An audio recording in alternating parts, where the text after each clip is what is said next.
safe and sound. That's what it's all about. That's what it's all about. Yes, I'm going to step off for one quick second, get a absolutely. quick note from the control room, and find out the ETA. Again, that's what it's about. We thank our law enforcement. President Trump has, of course, backed the blue since the day he ran for president in 2016.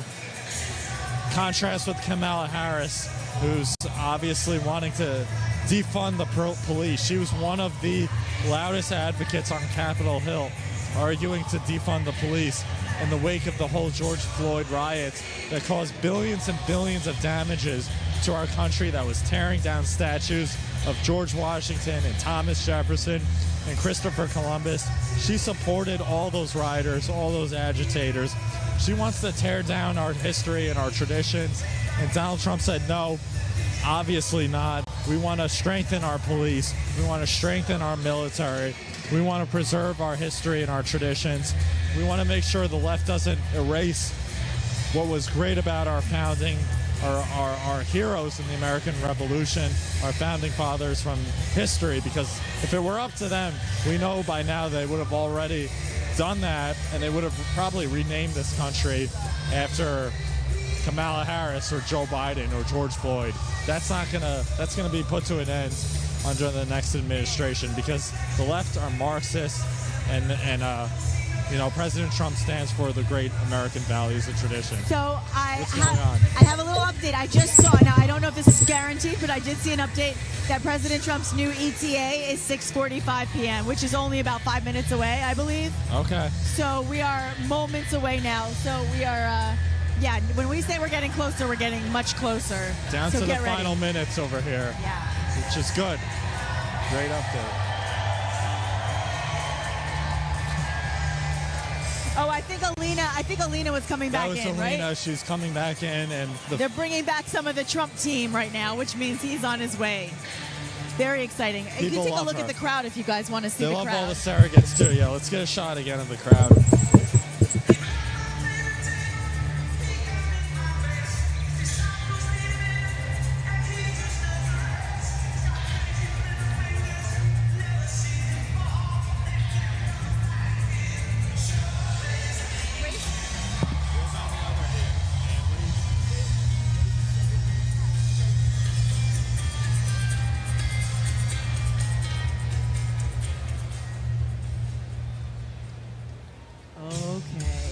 Okay, Macho Man is playing, and that means the machoest of macho men is about to make his way out. And it'll be exciting because in just moments, he will be making his way to the stage. Well, we have Macho Man playing, and we saw Hulk Hogan and so many others like Dana White. All the fighters, they all support President Trump. I'm talking about Macho Man and the display we saw at the RNC. It's incredible. Trump has so many athletes behind him and so many people who believe in just obviously bettering themselves through physical fitness and doing all they can to make themselves stronger and smarter, because that's what we need to be. As Republicans, as MAGA supporters, we need to be strong, we need to be smart. The left, they really don't have that much going on up there. I mean, look at Kamala Harris. Whenever she opens her mouth, Trump likes to say she speaks in rhyme. Because she really, in rhyme. The bus will, he says the bus will go here, the bus will go there, so therefore the bus will be there. But yeah, you know what? The thing that makes me sad, though, is that I know a lot of people on the left. I know a lot of them. They're wonderful, smart, amazing people. So it sometimes surprises me because I say, you kind of got duped by the whole party. They kind of duped you. They did a coup. They told you 2 weeks ago that President Biden was the president. He was going to be the president. He was going to be running no matter what. They convinced you that he was the best candidate. He had the most energy. They couldn't even keep up with his energy. And you're saying, I don't know about that. And they convinced you, and they said that all of the videos we were showing that were real were the cheap fakes. And then you saw the debate, and it was exposed on full display.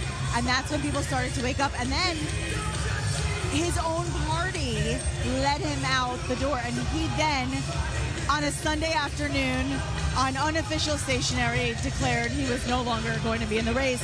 And they coronated, not with the Democratic vote, but they coronated Kamala Harris and changed the whole narrative again. So that's how it went down. So I just say, if you were lied to about that, what else might you be lied to? I don't want to see anybody lied to. I want everybody to come together and find the truth. That's it. That's all. Now, I can't, my phone is not working well, so I can't get texts, I can't get too much. So if you guys can let us know when we are going to be seeing President Trump, because I see it's 6:42, and I was able to see that the ETA was 6:45. Yeah. But now my internet's back out again. Well, we saw, obviously, Alina come through here. It seems like people are trickling in from his team, although I'm not sure 100% right now. People were just cheering for Secret Service and law enforcement. Well, 6:45 is supposed to be the ETA, according to what I saw. So I think that's still the case, which means we are literally like one song away. Okay. I'll go 2 minutes, so that's like one song. And when he comes out, the roar of this crowd, I can't even begin to tell you what it's going to be like. We've seen it so many times, but each time it's like the first time you've ever seen it. It brings chills to you, honestly. It's incredible. I can't wait. And it's literally moments away. And when he comes here, we're going to hear a lot of things about his agenda, the actual agenda. We're going to hear about his plans for the future. People keep saying, do you want a candidate who talks about the past or the future? Well, just for the record, President Trump talks about the future more than anything, but he has the past to rely on for his experience and his success. And so when he brings up the past, it's not to live in the past, it's so that you guys know that you're... Okay, I don't know what...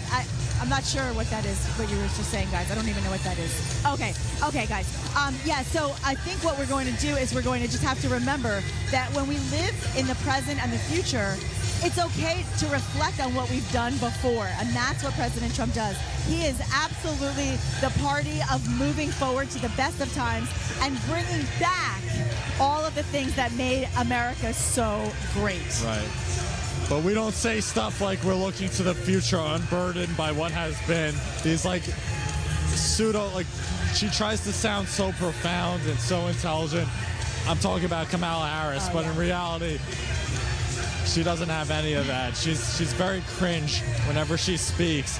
And, the leaders of the world are laughing, seeing that this woman is trying to become president of the United States. But Donald Trump, I am sure of it, will not let that happen. And the American people have to come out in numbers like we've never seen before. That is so, so important. But we are now just a few minutes away. Oh boy. We really went through the entire playlist over here. We're going through all the hits now. Oh boy. We went through Macho Man. We went through the Elvis. We went through Suspicious Minds. We're getting closer and closer. That's for sure. We went through YMCA before.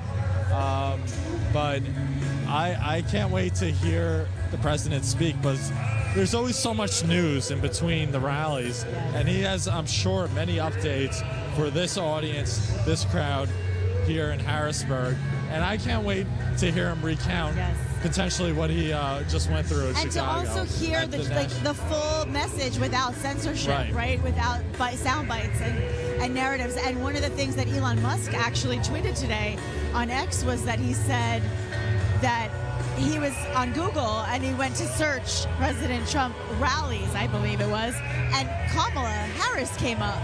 So that's not okay. We've got to give free and fair speech to this country, and we have got to stop censoring certain platforms and I would say steering people towards something that they're not even looking up, just to be able to get unfair retention, if you will. Exactly. And we're talking about censorship, as you brought out, and I'm glad you did. I mean, you have big tech with Google and Meta. They're trying to hide that video of President Trump and the near assassination on him just 2.5 weeks ago here in Pennsylvania. Big tech is already trying to gaslight and revise history and pretend like it didn't happen and memory hold this event. That's why it's so important for us to keep our leaders, hold them to account, and keep their feet to the fire, whether they're in D.C. and Washington or also in big tech.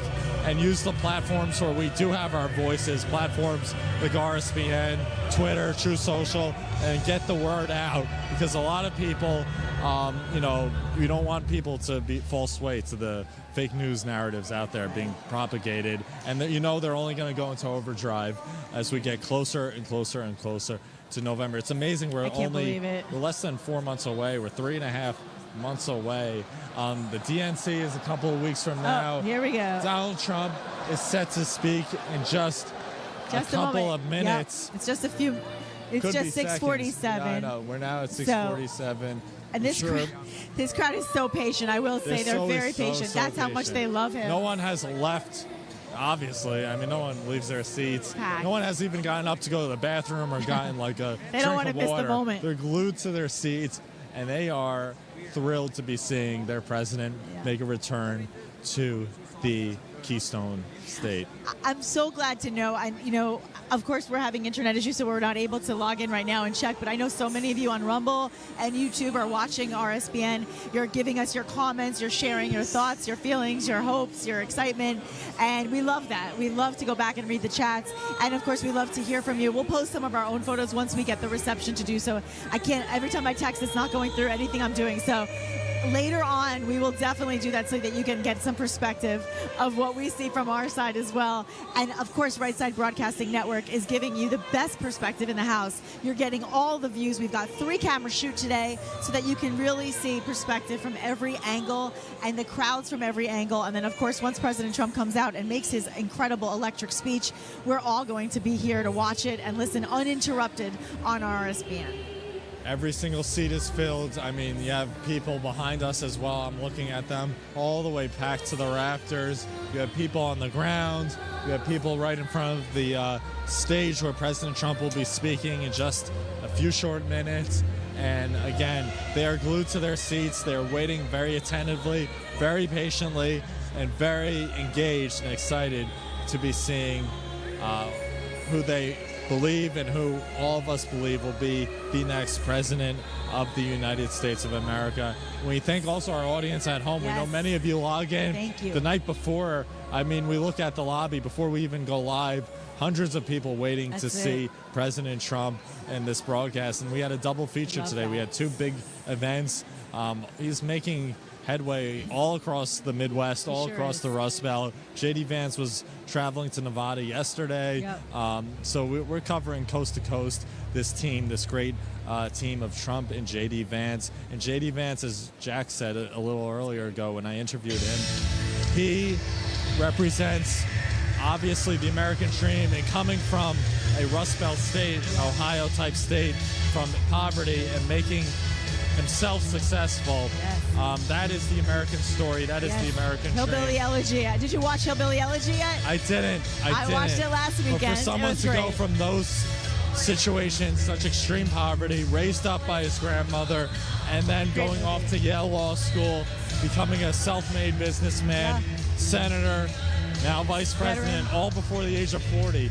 Yeah. I think he turned 40 this week. Oh, really? This I know is he's 39 week. at the RNC. Maybe he turned 40 this week. So happy birthday to our future vice president. And I love it. that's why President Trump chose him. And that really, obviously, so strongly appeals to the people here in Pennsylvania, which is so close to Ohio, and all these other critical states that we need to carry this November. Yeah, we want to see widespread appeal because we want to appeal, like we said, to all Americans. And, right now, here we are in Pennsylvania where there are 19 electoral votes up for grabs. And that's important. That means we have to win Pennsylvania. If you want to see President Trump as the 47th president of the United States, he's got to get Pennsylvania. We're seeing unbelievable crowds all across the state. And so if this Pennsylvania state gives those electoral votes to President Trump, we will most likely have a win in the White House. I know, it's so true. And I don't know. Now I would think we're within the next 5 minutes, maybe. I mean, we should be, because the lights are on. At least, right? We should be. And again, we want to thank all of our amazing sponsors. We appreciate each and every one of you for being here today.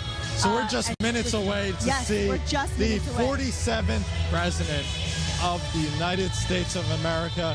This is a generational figure.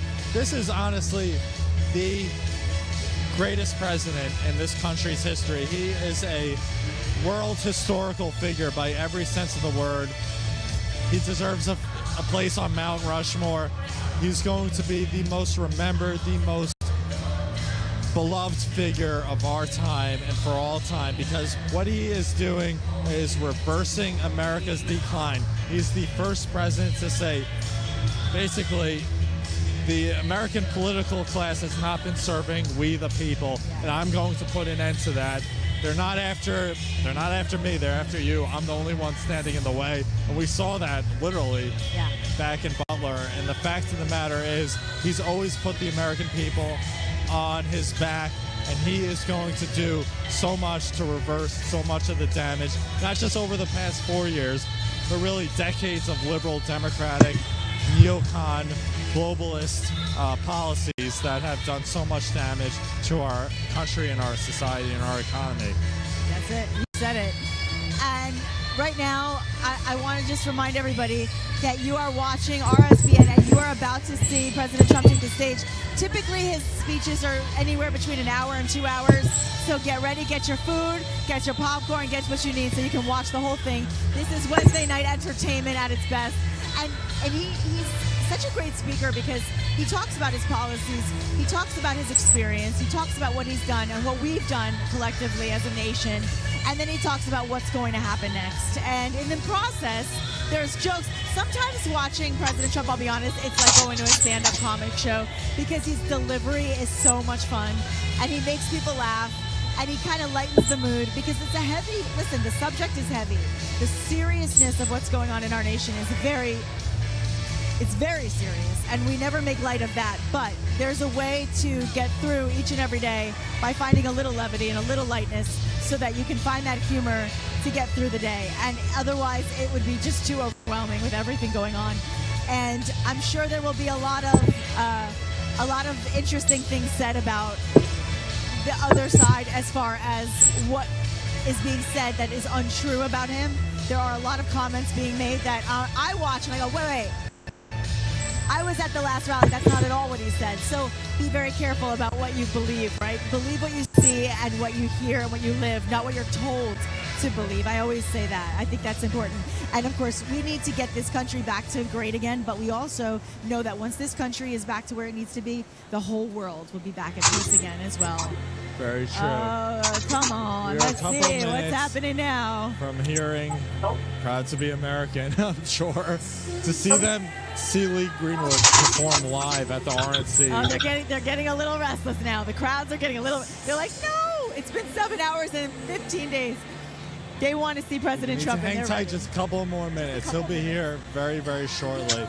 But, you know, and I'm sure, are we going to see also, I wonder what members of the Trump team will be here. I don't know if J.D. Vance is going to be here. I don't know if he's going to be here. I think he's touring the West Coast right now. Okay, I think he'll be in Atlanta, I think, on Saturday. But listen, if he's here to join the president, that would be great. If not, he's also touring, and obviously there's a lot of work to be done in a lot of other states as well.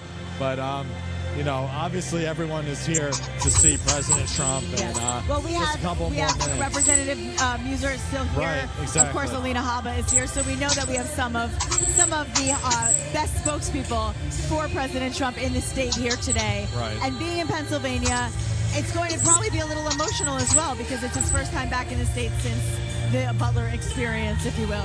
And all of these people are here to say, hey, we're fearless, we're here for you, thank you for telling us to continue to fight in this fight and not to give up. Because if he didn't give up on them, they don't want to give up on him. That's exactly right. And, you know, you mentioned some of the Congress people here today. Scott Perry was another one. Oh, yeah? He got a huge standing ovation from this crowd. Love him. One of the loudest ones we saw among the speakers. Dave McCormick as well. A few other good ones. So, listen, these are the guys who are taking on the swamp in the Capitol right now. It's a very difficult thing to do right now. You have a few MAGA patriots in the Congress, and you have some of them speaking out here today who have President Trump's back, and obviously this is a team effort. We need to win back the presidency, but we also have to win back both houses of Congress. We have to preserve the House. We have to win back the Senate and add seats to both coalitions. So that is definitely on the docket, because that'll make President Trump's legislation and bills that he needs to pass that much easier if we could get him backed with America First Patriots, MAGA Patriots in the Senate and in the House. We got to get the whole party together. We got to get the House, the Senate, and the White House. As he says, the big, beautiful White House. And he wants to clean up our cities. He wants to clean up D.C. And after what we saw this week in D.C., I will tell you now, we got to get it cleaned up. We can never, ever allow people to burn our flag or just absolutely ruin our property, our statues, our Liberty Bell. Absolutely not okay. Not okay. I know President Trump had said anybody that burns the flag should get at least a year in jail. That was what he said on TV this week. And I think that's the least. I think that's the least. If you don't like the country, then don't be here, right? Because honor our laws and our rules, and we will honor you. That's why we're a melting pot in a society of immigrants. Yeah, that's. I don't mean to interrupt you, but that's a great point you made, because the left, you had Josh Shapiro, the governor of Pennsylvania, making fun of President Trump for hugging the flag, for embracing the flag. Now they're saying it's so stupid. It's so dumb what they're saying. They're calling them weird. They're calling Trump weird for doing that. To embrace the flag, that's weird. Yeah. That just shows that they don't care about this country at all. They don't care about standing for the flag. They don't care about the Pledge of Allegiance. They don't care about, everything that made this country great. It's amazing that they're basically waging a war on the American flag, which President Trump has made such a key part of his overall platform. The flag shouldn't be a partisan issue. I mean, all Americans should unite around that. Honestly, what's weird is not loving your own flag. If you're here, of course you should love your flag. That's why last night at the Olympics, it was beautiful to see people representing our nation, our country, and the people chanting USA in the stands as the team hugged themselves in the flag. That's what patriotism's about, and we're proud of it. And we are now, we're nearing the end of this last song. I guess this might be the moment before. I don't know. I keep saying that. I'm sorry. You're like, oh, you keep saying it's the moment before. I know as much as you all do. As all I know is that we were expecting a 6:45 ETA. We're running a little bit behind. It's going to be a late night, but we love it. We're here for Trump. That's what it's all about. And as he always says, we're here. Where else are we going to go? It's more fun at a Trump rally than anywhere else. Where else are you going to be? Yeah. You got the YMCA playing. You have people dancing, people singing, people cheering. I love when they did the wave before, because you have all the MAGA signs. They have like the blue, red, white, and blue MAGA signs out there. And they raised it in the air, pumping their fists, fight, fight, fight, doing every chant. It's amazing. It's incredible what they're doing. I love seeing it. And everybody here waiting patiently. We're the only ones that have been talking consecutively since this morning. Everybody else does like a 5-minute hit or 90-second hit. We stay with you all day so that you can see all the action from start to finish. And we talk to amazing people like Jack, who's trying to get off the stage right now, and so many other amazing patriots that we get to speak to throughout the day. It's great. It's a bit of a maze. It always is up here, and you have a lot of people kind of smushed together, but we make it work. And if we can separate for a moment, so let's step away. Let's give a shot at the crowd.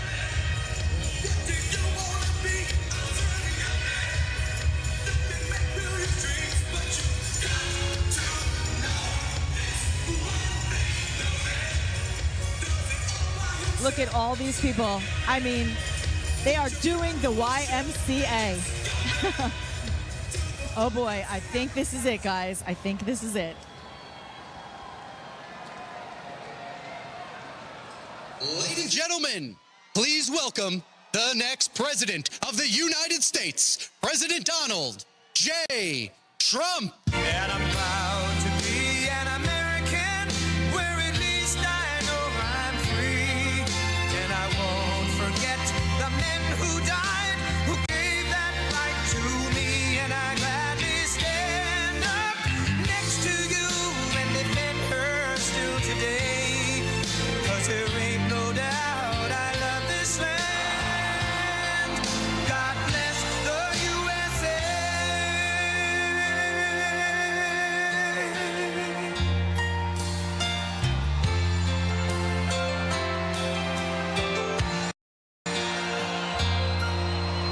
From the lakes of Minnesota to the hills of Tennessee, across the plains of Texas, from sea to shining sea, from Detroit down to Houston and New York to LA, where there's pride in every American heart, and it's time we stand and say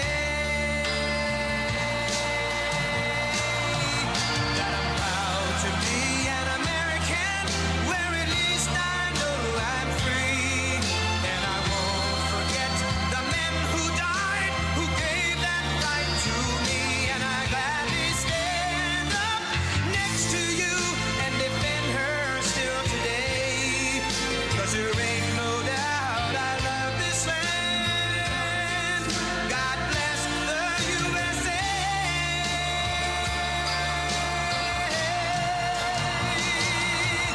And I'm proud to be an American, where at least I know I'm free, and I won't forget the men who died, who gave that right to me, and I gladly stand up next to you and defend her still today, 'cause there ain't no doubt I love this land.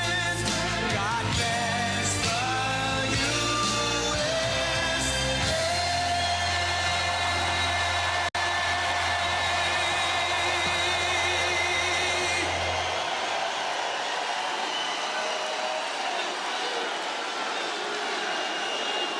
Wow, wow.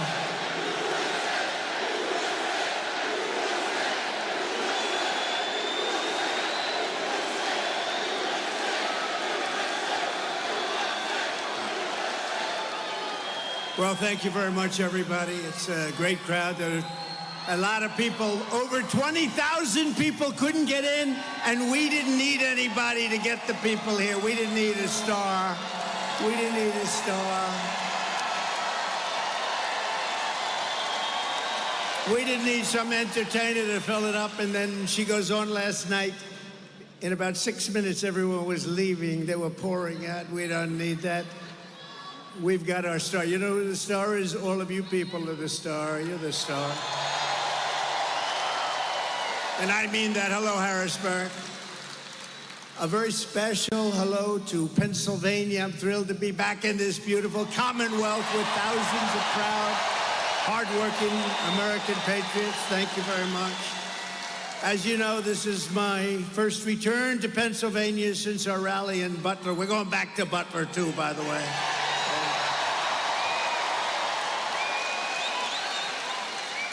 People said to me, "Are you serious?" I said, "I'm serious. We're going back." It's a great place. 18 days ago, where we had a very terrible day. We had a rough day, I will tell you, by all accounts. I should not be with you today. I shouldn't be with you. But I am. I want to thank all of the people of Pennsylvania for their extraordinary love and support. It is incredible. We're going to win this thing so big. We're going to win it big, including everyone at Butler Memorial Hospital. They were fantastic. Wow. Wow. They saw some pretty bad things. Thank you.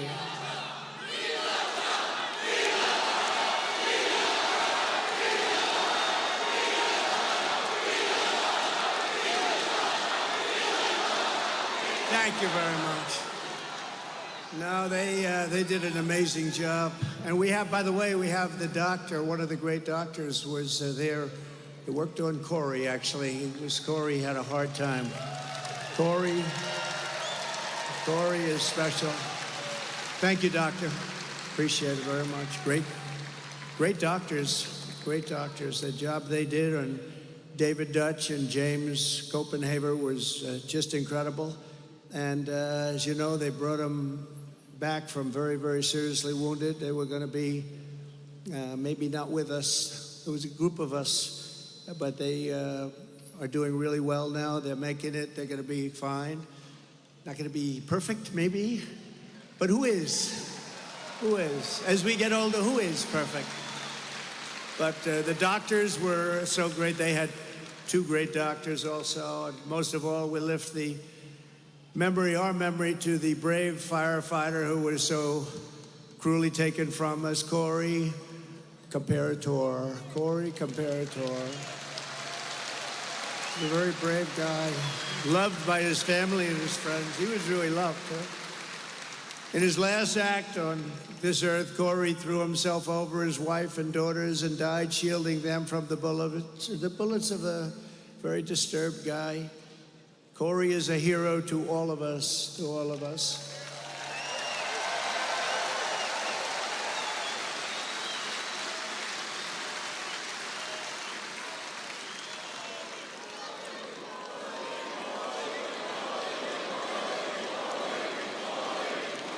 I want to thank a friend of mine, too. I'm not going to mention his name because he's pretty well known. And he came up to me, he said, would it be okay if I presented Corey's wife and family with a check? And I said, yeah, it would be okay with me. It's certainly okay. And he handed me a check for $1 million. $1 million. Think of that. Thank you, Dan. So he was very generous. In addition, we have a GoFundMe that's, it's really been great. I think we're at $6 million mark for the three of them, plus some other people. So, but you know what? Corey's wife said, I'd rather have my husband. Isn't that good? I know a lot of wives that would not say that. I'm sorry. They would not say that. But no, it's a great family. He was a great man. He was a brave man. He saw what was happening and he jumped on top and he got hit. But we will carry Corey's spirit of love and devotion and patriotism with us for all time. And we will never forget Corey or his beautiful family. And maybe let's have a brief moment of silence in memory of Corey, great Pennsylvanian.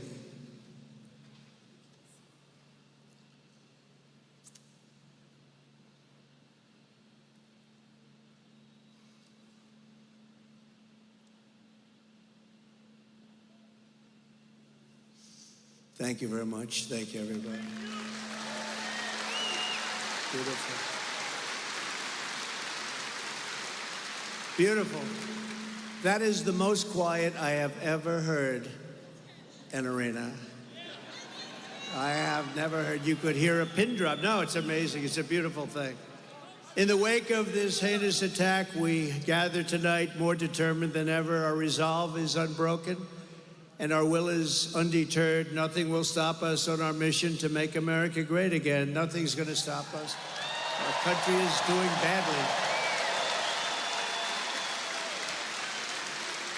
Front row Joe's over here. Front row Joe's, look at them. They've been to 212 events.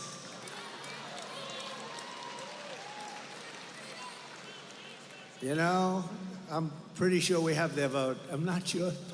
You can never be sure of anything. You're voting for Trump. Okay, front row Joe's. They love us and we love them. Thank you very much. Thanks, everybody. But as we're fighting to bring back the American dream for you and your family, the radical left Democrat Party bosses have installed a puppet candidate to fight only for themselves. Kamala Harris got 0 votes.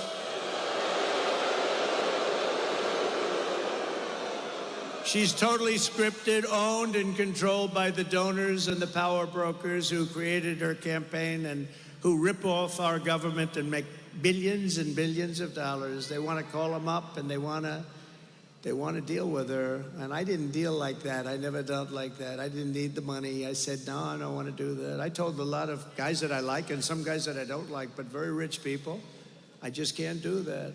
I can't do it. They want to do the telephone systems. They want to do lots of little things like that. We'd like to take over the telephone system of the United States. I'm sorry, I can't do that. But unlike her, I cannot be bought and I cannot be controlled. I have no interest in that. My only loyalty is to you, the people.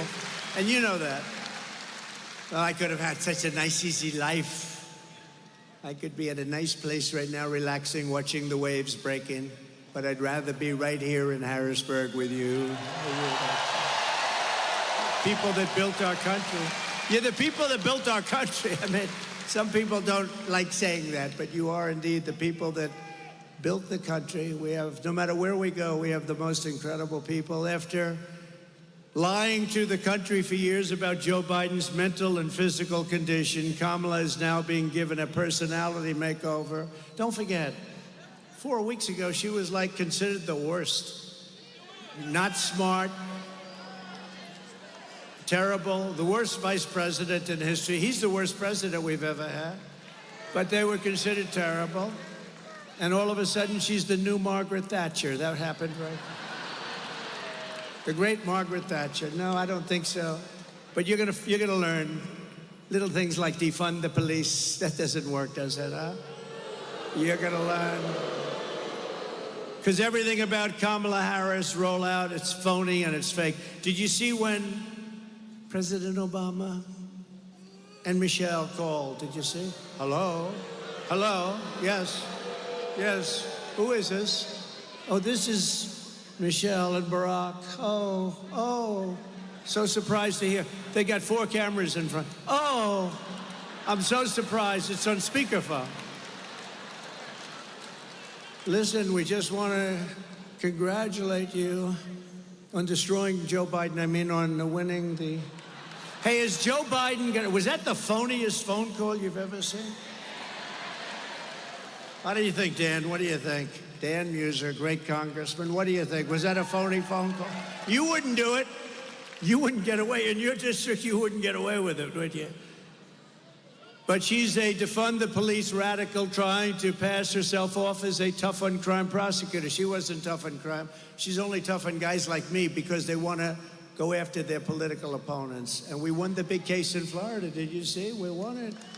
And he had a similar case, but it was much worse, and he didn't have the Presidential Records Act.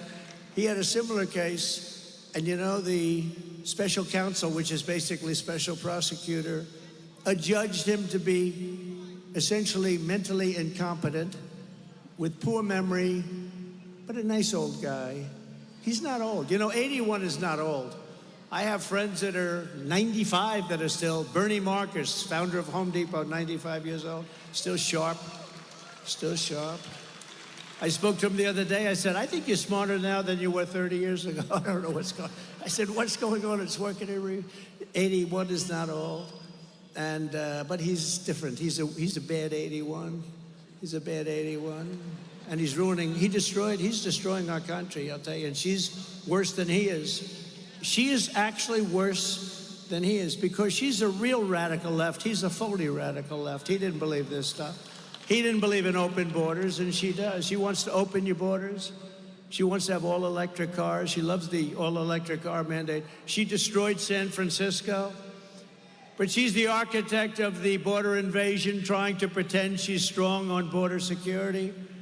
She's now pretending that she was never called the border czar. She was called the border czar the first day. She's the border czar. And she never went. She actually went, you know, they say, they fact-check me. Anything I say is like a little... She actually went to a beautiful part of the border. I would love to take my First Lady wife there to have dinner. It's beautiful, very safe. No, she didn't go to the real border, did she, Front Row Joe? She went to a nice little place, was there for a short period of time and left.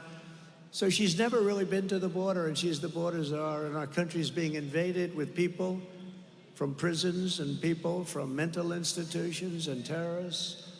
She's a failed vice president leading a failed administration while trying to convince you that she represents hope and change. Well, she does represent change. She wants to turn us into a communist country. That's her change. She was voted the most unpopular vice president in history. That's hard for a vice president to be that unpopular, right?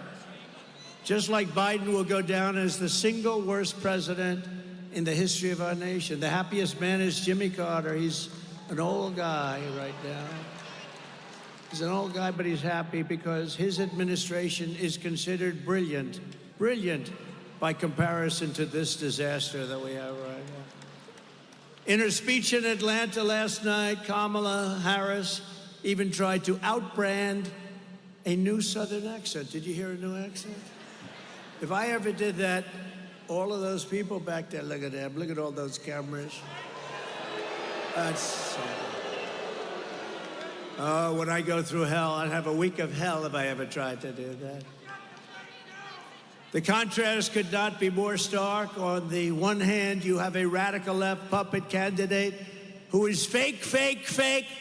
And on the other hand, you have a president who will fight, fight, fight for America.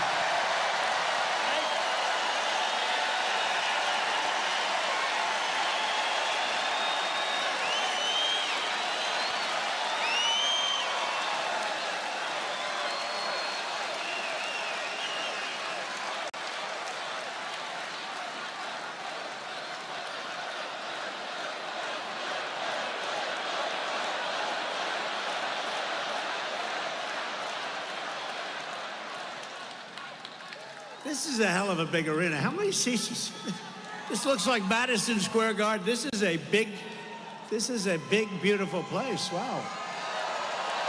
I didn't care. I didn't care.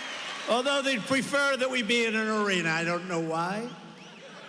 But we're not giving up the outdoor rallies. You know, all those people that we had to turn away today at an outdoor rally, you can have, we had 107,000 people show up in New Jersey. 107,000.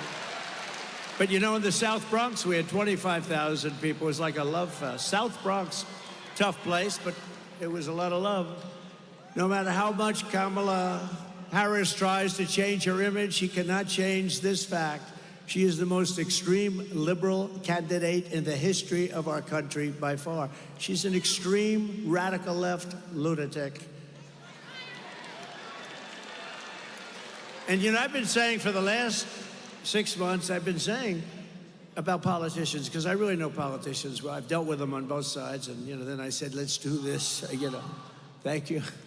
But when a politician comes out early on with an idea like she wants to defund the police and all these other things she wants to do, really bad things, that's where they're at. They're gonna be there eventually, right? Mike Kelly, stand up, Mike, will you please? This guy, he used to stand up. He's my friend. He endorsed me on day one, right? Day one. Day one. He endorsed me before I was running. He said, that guy's got to run. I endorsed him. I didn't even run. How many endorsements do I have? Well, you got Kelly of Pennsylvania. I wasn't running. Anyway, thank you, Mike. I appreciate it. He would stand out at those outdoor rallies when it was 10 degrees below zero and it was 97 degrees out without a shirt on. It's not that pretty a sight. Not that pretty, but he had no fear. He's a tough guy, and they love him. They love you in this state. Kamala Harris co-sponsored Bernie Sanders' $32 trillion socialist takeover of the entire U.S. health care system. Think of this. U.S. health care, it would mean that we're going to have to raise your taxes, bankrupt our country, and she supported outlawing all of the private health insurance. A lot of people in this room have some people want private health. Some of it's incredible. You go to these companies, they're doing an incredible job. They want to be able to, she wants that banned and she wants that outlawed. You can't buy that anymore. You're paying for it, but it's great stuff. I mean, some of the companies have unbelievable, the golden plans and all that, and she wants it to be ended. She pledged to give free taxpayer-funded health care to all illegal aliens. Think of that. Oh, and she'll do that, which will totally destroy our social security system. She sponsored a bill to give illegal aliens taxpayer-funded lawyers so they could sue us. And she called for abolishing ICE. These are unbelievable patriots, by the way. They're almost as tough as our congressman sitting in the front. They're almost as tough as the man that's going to be your next governor, by the way. He's tough, too. He's tough. He's a great military hero. And he'll come up. I'm allowed to have him up for a little while, right? Just a couple of minutes, right? He's great. He's great. And I hear you're doing very well, but you get ready, you gotta knock them dead. She compared ICE agents to members of the KKK. She likened Border Patrol agents to practitioners of human slavery. We have a lot of those great people here tonight, like Brandon Judd, the head of the union, Paul. We have so many different people, and they didn't like that analogy too much. She voted in favor of deadly sanctuary cities numerous times. She supports open borders. That's all you'd have to hear. I think 2 words. You know, they say, sir, go down a list. We have a list of 25 things. All you really have to say is 2 things. Open borders, defund the police. The rest is all, but, you know, although she is going to kill Social Security, because by putting all of these illegal aliens into Social Security, it's dead. It's dead. She opposes even saying the words illegal alien and radical Islamic terrorists. She backs mass amnesty, and citizenship for all illegals. She supports mandatory gun confiscation. Would anybody mind, Mr. Congressman, would they mind having their guns ripped out of their arms as they enter their house or their apartment? I don't think so. I don't think. She said that 70 to 80% tax rate is, quote, a very bold idea, something that we have to discuss very seriously. She likes it. And you know, all my life I watched politicians, and they've always said, we will reduce your taxes, we will reduce your taxes, we will cut your taxes. They want to give you a tax increase of 5 times what you're paying now. How the hell do you get elected? This country is so screwed up. Everything's backwards. We want open border, we want taxing. How do you like to be a politician? We want open borders, we want tax increases, we want all electric cars so that you can go 15 minutes before you charge it up. And for all the congressmen that are here, in the Midwest, they built 8 charging stations. Now, you know what that is? That's like a gas pump with electricity coming out of it, just a charging terminal. It cost $9 billion. Did you hear that, Mike? Did you hear that? Scott, I said, he's another tough. We got tough congressmen here. These are tough cookies, these Pennsylvania guys. Wow, look at that. We're going to introduce them in a second. Scott. So they spent $9 billion on 8 charging stations, 2 of which never worked. I don't think any of them worked. She wants government intervention to slash consumption of red meat. They don't want red meat. That means they don't want your cows. Get rid of your cows. Would anybody like to keep red meat? Raise your hand. You know, think of it. Borders and electric mandate and all of the things. Red meat. Oh, how the hell do you get elected, right? You know how they got elected? By cheating. They get elected by cheating. Because they want to raise your taxes by 5 times. Oh, please vote for me. I'm going to raise your taxes 5 times higher. But the red meat is to fight climate change, okay? Climate change. She supports ending cash bail to immediately release criminals upon arrest. If they kill somebody, no bail, don't worry about it, no cash. You just killed 3 people, no. Let's let them out in Harrisburg. It's a wonderful place. And in 2020, she personally urged her followers to donate money to bail out the violent rioters, get them right out of jail, including murderers. You know what that was all about, right? In Minnesota, which I think we have a good chance of winning. Hasn't been won since 1972 by a Republican. And we're leading. Tom Emmer's going to bring that one home, they tell me. He's going to bring it home. This November, the American people are going to reject Kamala Harris's dangerous liberal extremism in a massive landslide. We're going to, too big to rig, right? Too big to rig. Too big to rig. We're not going to let her turn the United States into a communist San Francisco colony. We're not going to let it happen. That's what they want to do. They want to destroy our country. She's the worst. She was a bad DA long before you had your DA, long before you had some of these DAs that you have, as you know, in Philadelphia and Pennsylvania, but in Los Angeles, all over the place, all over the place. You have bad DAs, you have radical left horrible DAs that are funded by Soros and others, and they're weak. They're just weak on crime. They don't mind if somebody murders somebody. They don't want them to go to jail. You can kill somebody now. Our country is sick. The mindset of our country is sick.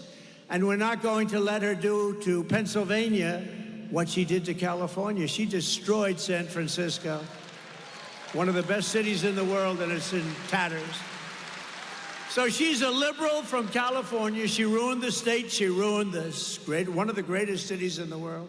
You know, 15 years ago, a great friend of mine, Bob Tisch, great guy, who's an owner of the New York Giants, and a very smart guy, wonderful guy too.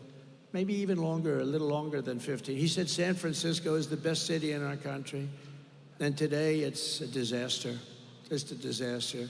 He passed away quite a while ago, and he would look down and say, what the hell happened to that city? But he thought San Francisco was one of the greats. He thought Chicago was one of the greats. You know, Chicago on July 4th weekend had 117 shootings and 17 people died. Think of it.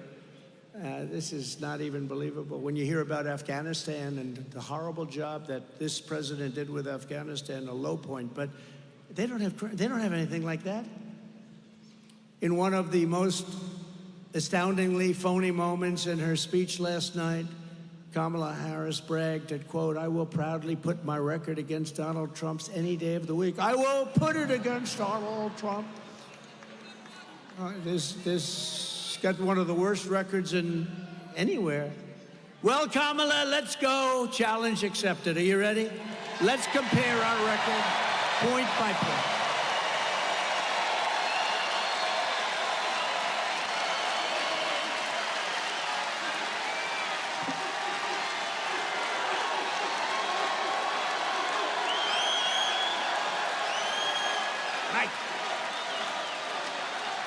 I can't believe I'm doing it. You know, the weird thing, I mean, 2 weeks ago I was talking about Biden. I didn't even know her name. Nobody did. Kamala, hello. Beautiful.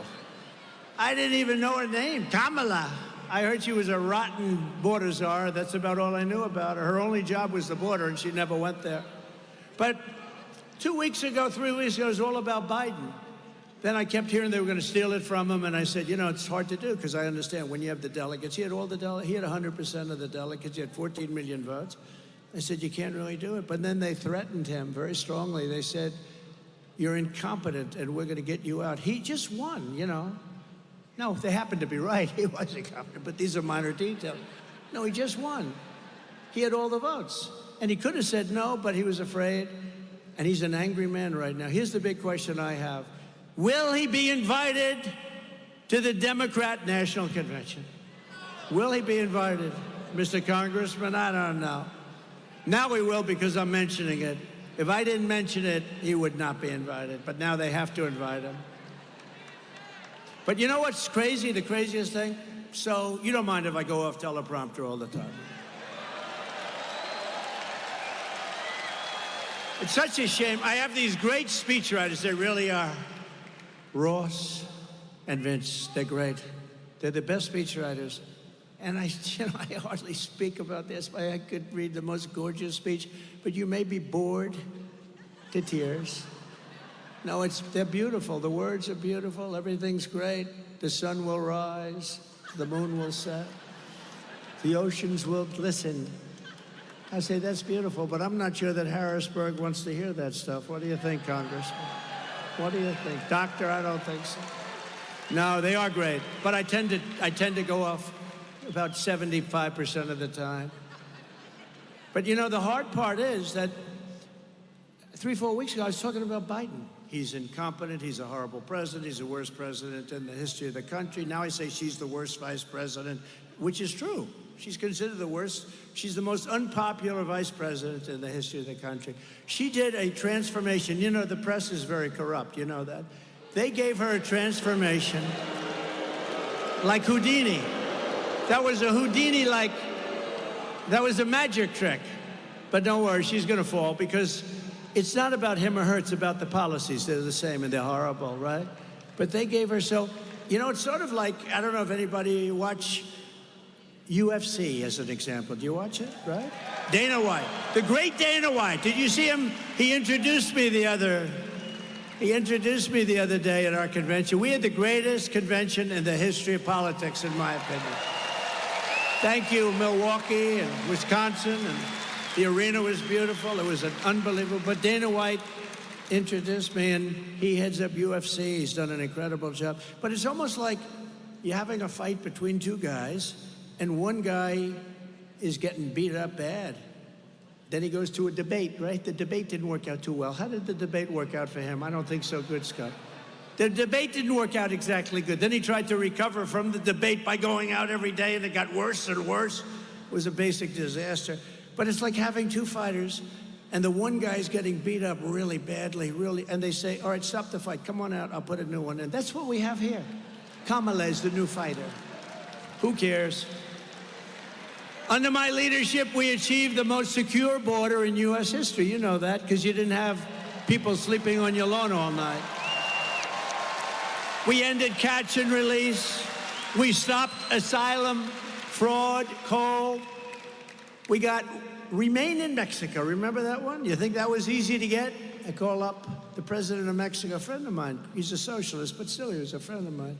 He gave us many, many thousands of troops to guard our border while we were building the wall. I built hundreds of miles of wall, and then they didn't want to finish it up, which could have taken place very quickly. But think of it. But, you know, we got remain. Think of it. Remain in Mexico. That means you can't come into our country. You have to remain in Mexico until you get approved, of which very few people got approved. You think that was easy? That wasn't easy.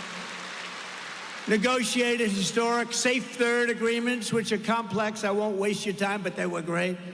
With Central American nations, built 571 miles. Think of that, a border wall. We're going to add another 200, far more than I said I was going to build. And it was working. It was working. It was good. We had the best illegal immigration non-flow, I call it. They were having a hard time. Also, drugs were way down. Human trafficking was way down. It's human trafficking in women, mostly. You know, it sounds ancient, human trafficking. It sounds like something from 1,000 years ago, but it's as big a business, in a sense, as the drug business. And the reason is because of the internet. The internet made human trafficking a very, very big and horrible business. They traffic in women. They put them in the trunk of a car. They put them in the back seat, and they close it up, and you can't even breathe. And they bring them across the border. We had knocked it down cold, and now it's at a level 5 times greater than it ever was before. Nobody's there to check. Nobody's to look at the car. Nobody knows who's there, who's in it. But you can see it on a certain chart that I have. You know, this chart saved my life. Where is that chart?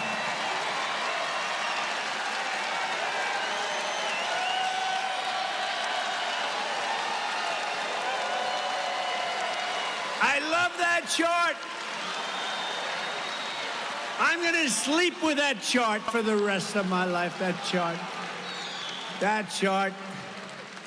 You know, the amazing thing, you know, the people that operate the computers and all the brilliant equipment we have backstage, she said to me, she's great, she's great. She should come out. Just tell her to come out here for a second. Quick, quick, quick, quick. You got to get her out. She's never done this before. She saved my life, in a sense. I said, you saved my life. Here she is. Wow.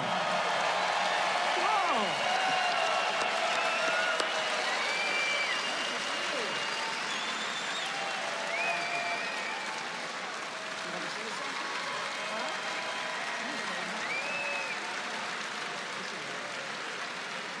Hi. No, she's a computer genius. She saved my life. No. So, you know, the story is, but that chart, I only used it probably less than 20% of the time. So, in other words, we do the rallies and stuff. Sometimes I'll pull it down, sometimes I won't, because I do things a little bit at random while I'm up here. Hello, look at a big fella back there. But I do things a little bit at random. But two things about the chart. It's always on my left, which means I'm gone. It's always on my left. If it was on my left, I have Mr. Governor, Mr. Future Governor. I have no chance because it would have been perfect hit. And it's only used a little bit. And I always use it at the end of a speech. I never used it early. In fact, you were saying today, we were really sort of flabbergasted because you called for it at the very beginning of your speech. And that chart, I'm so proud of it. Now I like it much more than I liked it before. But see the arrow on the bottom? That's the lowest level of illegal immigration in the history of our country recorded. And that was the last week of my presidency, Mike. So that was the last week, and look what happened to our country after that. And those are now a little bit old, because if you look on the right, it's a little bit old. Those numbers are much higher. They right now would go off the ceiling. And that's what happened to our country in a short period of time, 3.5 years. But look at that number and look at that arrow. So anyway, much more importantly right now, I say, I'm talking about illegal immigration real quick. I said, you know what, pull up the chart. Pull it up. And they weren't ready but they're so good. And I said, wow, that was so quick. There's nobody over here except for this lunatic. And because the crowd was massive, as far as the eye could see, I mean, that's why I love those outdoor sites, because you don't have to send 20,000 people back home. And I hate to do that. They come out and they want to get in, and then you get the seats. Would anybody like to give up your seat?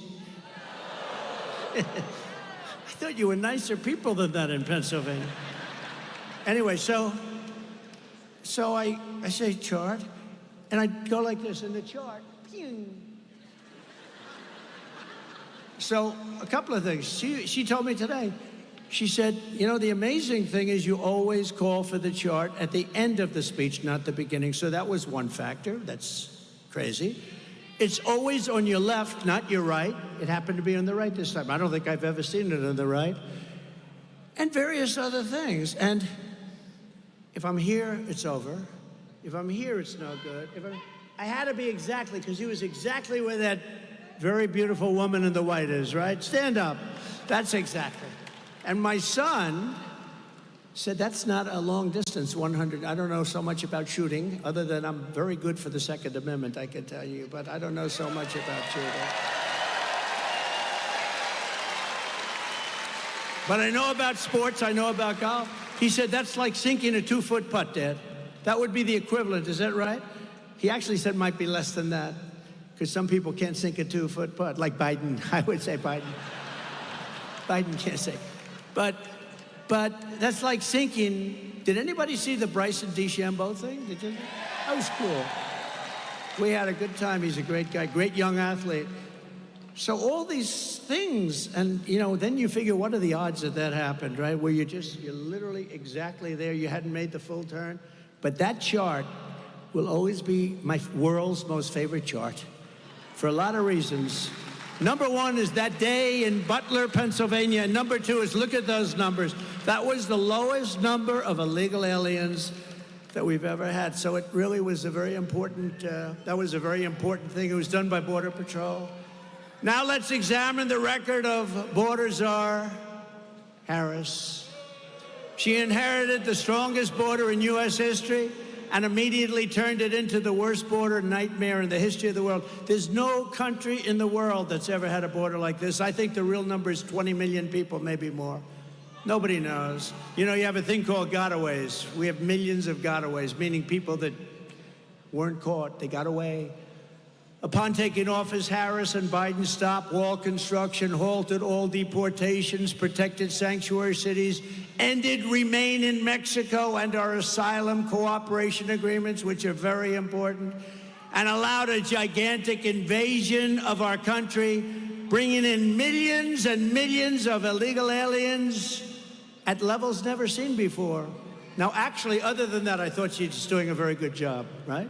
She's done a wonderful job. She's the worst ever. And she's going to be your president.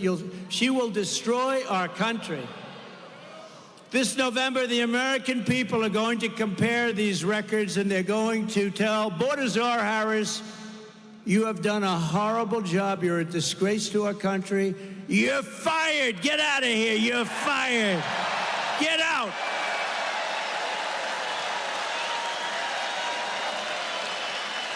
Get the hell out of here. But Kamala is protected by the fake news.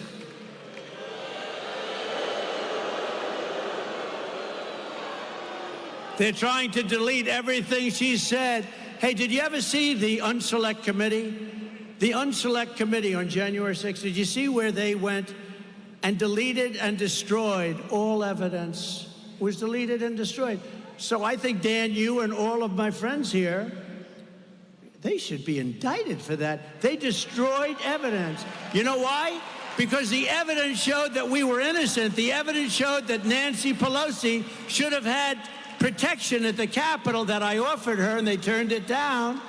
The evidence showed that all these stories were fake, including me wanting to grab a big, strong Secret Service agent around the neck.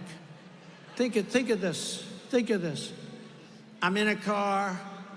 I say, fellas, I'd love to go down to the Capitol. Sir, we don't think it's good because, you know, you're very exposed there. It's all that's okay. I said, you don't think we could? No. So I said, all right, where do you want to go? They'll go back to the White House. That's the experience. This one person had me getting extremely upset. I don't get upset. When somebody smart says, sir, you're probably better. And nothing was happening. Just people were walking down. Remember, patriotically, right? Right? Right. So they had me coming from the back of the car. Now, these guys are very strong. They're young and strong. Not as strong as me, but they're strong. And I grabbed the one guy driving, and he's got arms like this. I grabbed him, and I was rebuffed. And then I went over to the right, and I think he's like a world champion karate guy, right? Like a very tough cookie. Bobby. His name's Bobby. That's all I know, but I know him well. He's a good guy. And I grabbed him around the neck. And I began to twist and turn. And he was in tremendous pain because of the power of Trump. Tremendous pain. And then I went back to the White House, and I started throwing hamburgers at the wall. This is the story this person told. So they went to the Secret Service. They found out it was all bullshit. Everything. All made up. It was just made up.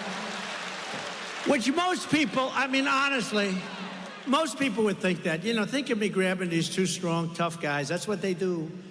The one guy said, you know, if somebody ever put their arms around me, he's trained automatically to go with his fingers like that. You know, it's what he's trained. I like other things better, personally. I'd like to run the country better. That's what I'd like to do, you know. So they're good with the finger. They're good with their fingers into the eye. The fingers into the eye, and you have a tendency to immediately let go and get a towel and start crying because it hurts. They say, oh, that hurts. No, it was all made up stuff, you know. It was all made up stuff. But wouldn't you think it is? I mean, who would believe Trump was so angry he grabbed the one guy who was rebuffed. Then he grabbed the other one around the neck. These people are sick. Who would believe it? But probably some people do, even if it's 5 people. But some people would believe it. You know, they hear it. They deleted everything because the stories turned out to be false. They deleted everything. Nancy Pelosi turned down 10,000 troops or National Guard. If we had 500, you wouldn't have had a problem. And what you never see is the crowd. The crowd was the largest crowd I've ever spoken before. And a small portion walked peacefully and patriotically down to the Capitol. You remember the term?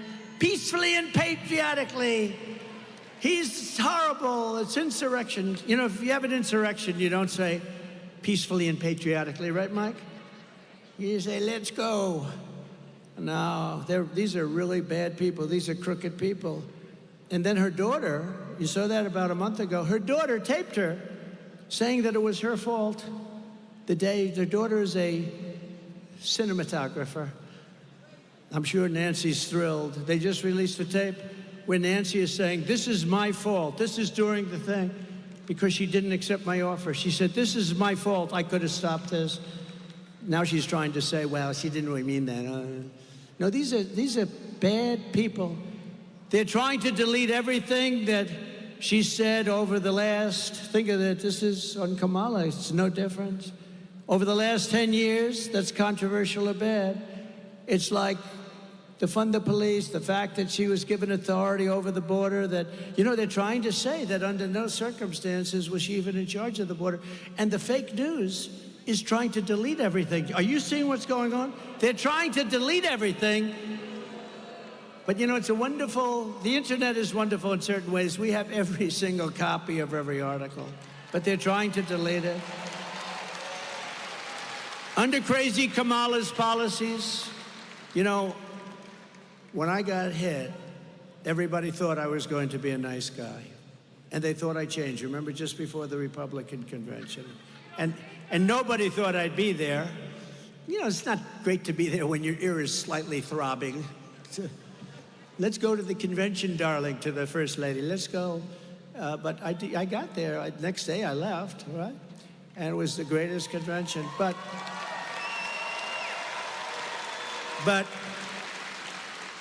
And it was like a convention like no other. It was a convention that we were all so proud of. But they all said, Trump is going to be a nice man now. He came close to death. And I really agreed with that for about 8 hours or so. And then I realized they were trying to put me in prison for doing absolutely nothing wrong. They went to judges who are crooked judges. They went to judges who are fake. They had prosecutors who are Democrat radical lefts, and always in areas where it's like 3% Republican or less. And I said, you know, these are bad people. So I was nice for about, what would you say, Dan, 3, 4, 5 hours? And then I said, these are bad people. We have to win this battle. And you know what? They're going to become nicer when we win. But we're going to have to win, I believe, to make them reasonable, because they are crazy. They are crazy. Under Kamala's policies, criminals, rapists, and vicious gang members are pouring in from South America, Asia, Africa, the Middle East, from prisons, from jails, from mental institutions, and insane asylum. You know, an insane asylum is a step above, right? This is, oh, they go crazy when they want to try and say, he's cognitively impaired. You know, I stand up here for 2 hours and I speak without a mistake.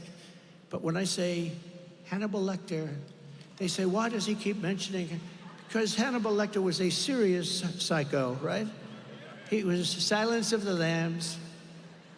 Dr. Hannibal Lecter, he'd like to have you for dinner. See the man with the wall? Stand up. Look at this guy. He's here so much. He's great. He's great. He's a Trump voter. I don't think we have to worry about him, do we? He's a Trump voter all the way. But Hannibal Lecter would like to have you for dinner. But these people are now in our country, and they always, you know, actually it's quite clever, I think, but, you know, what do you do? But they're always saying, like, he mentions Hannibal Lecter. It doesn't make sense. No, it makes a lot of sense. They're coming into our country. And they're coming in from insane asylums, which are closing all over the world. It's not just South America, because we have the worst people representing our country. They laugh at the stupidity of these people all over the world. They're coming from the Congo in Africa, 22 prisoners right out of prisons from the Congo in Africa, not just South America. Meanwhile, our crime rate is going up. How about where they say our crime rate's going down? We just had 117 people shot. You could take just Chicago and the whole nation's crime rate. Look, these are bad people. They're phony people. They're liars. They cheat on elections. They do a lot of bad things. And we have to win this election, because crime statistics are a disaster. They're made up by people that work in the White House.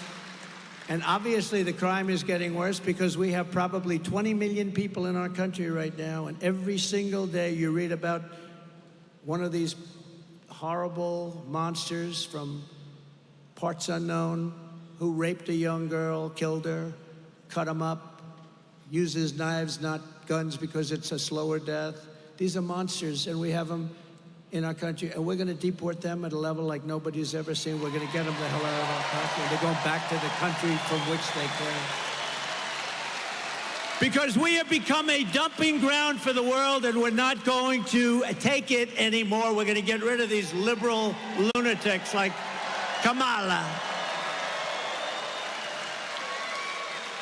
Just yesterday, it was reported that more than 1,000 members of the savage Venezuelan gang, Trendy Arguay, are plotting to conduct ambush attacks on police and law enforcement in the United States. All the while, Harris and Biden sit in the White House and try and figure out who's dumber.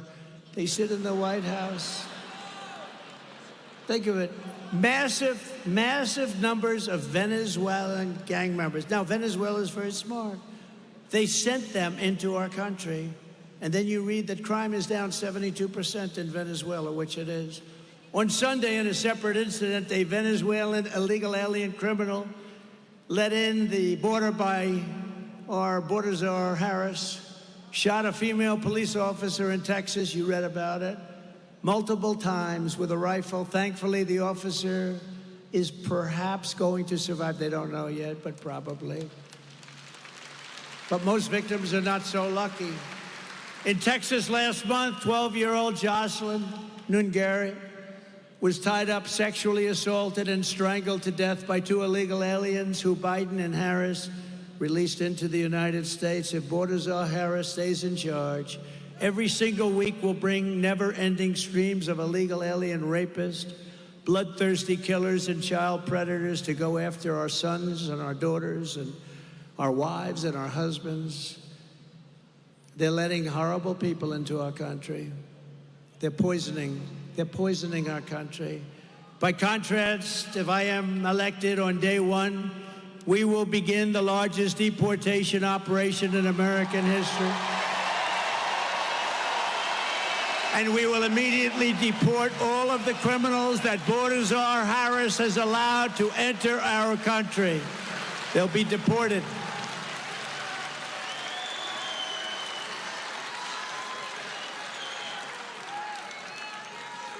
But no comparison of our immigration records would be complete without considering the terrorists that this crazy border czar of ours is letting into America.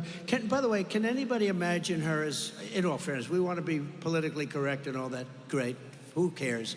Can anybody imagine her dealing with President Xi of China, who's a fierce individual, fierce person?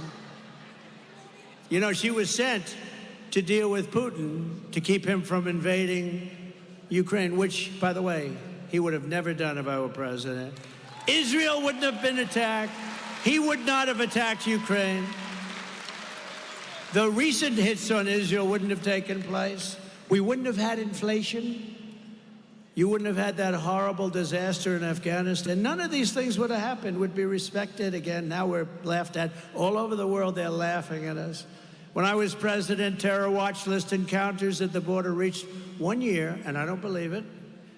It was done by Border Patrol and ICE. They have 1 year where it was zero. They said, and I don't even believe that myself, but you know what? I'll take it. Because the charts are usually the other way. Zero.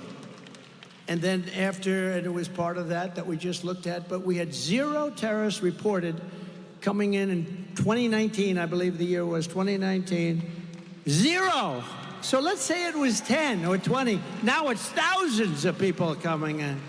I never believed the zero, but I'll tell you, we'll take it. But assuming it was 10, 15, 20, thousands and thousands of terrorists are pouring into our country. Under Kamala Harris, thousands of terrorists have been let right in.